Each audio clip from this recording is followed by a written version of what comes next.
Shalom saudara yang dikasihi Tuhan. Mari kita merenungkan apa yang mengganjal kita, sehingga kita tidak bisa fokus, sehingga kita tidak pernah bisa berhasil di dalam apa yang kita kerjakan, apa yang kita lakukan, dan apa yang kita rencanakan. Yaitu karena kita tidak pernah fokus dengan segala sesuatu yang kita lakukan. Kita selalu melihat pekerjaan orang lain, atau kita melihat sesuatu dari sudut pandang kita kepada sudut pandang yang lain.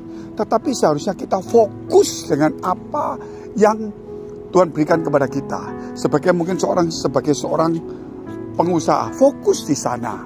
Mungkin sebagai pelayan Tuhan, mari fokus ke sana. Khususnya di dalam hal gereja. Ya, saya akan fokus dengan apa yang Tuhan berikan kepada saya. Sehingga kita tidak pernah menoleh ke belakang seperti yang Lot lakukan atau istri Lot lakukan, sehingga dia menjadi tiang garam. Yaitu saudara, mungkin kita melihat gereja lain seperti ini, seperti itu, seperti ini, seperti itu. Semua gereja punya lebih masing-masing, punya kekurangan masing-masing. Tetapi yang penting bukan kelebihan dan kekurangan yang perlu kita perhatikan saja, namun inti daripada kehidupan itu sendiri. Yang mendorong kekristenan itu punya spiritnya, intinya. Yaitu kita bicara, kalau kita ngomong dunia ini, intinya adalah Tuhan itu sendiri. Demikian juga kalau kita lihat saudara, tubuh kita mungkin ada lebih kurang dari teman-teman yang lain. Ya, tetapi hati kita itulah yang harus kita perlu bersihkan. Sebab itu saudara, kita harus fokus dengan apa yang Tuhan berikan, yaitu visi yang Tuhan berikan kepada kita. Seperti Bapak Abraham punya visi, dia ikutin visi itu. Dia tidak melihat hal yang lain. Visi apa? Tuhan memberikan kita nama, yaitu blessing in the spirit, yang kita sebut bless, yaitu berkat rohani. Ayo kita fokus kepada yang Tuhan berikan kepada kita. Berkat rohani berarti itu Tuhan akan curahkan firman-Nya, pengajarannya yang bisa membuat impact ya dalam kehidupan kita dan masa depan kita. Kalau Tuhan memberikan kepada kita harta, kedudukan, itu dunia bisa memberi. Dan itu tidak langgeng, tetapi yang diberikan Tuhan pada kita melalui gereja best ini, yaitu blessing in the spirit, yaitu saudara, berkat rohani yang besar yang harus kita nikmati di gereja ini, bukan oleh perbuatan seorang manusia, tetapi memang keinginan Tuhan. Demikian juga saudara, kita harus tahu bahwa kita jangan melihat gedung gereja yang besar, yang megah, yang mewah, yang mahal. Itu pun kalau bisa kita kerjakan, tapi bukan utama. Namun kita harus membangun manusianya jauh lebih daripada yang lain.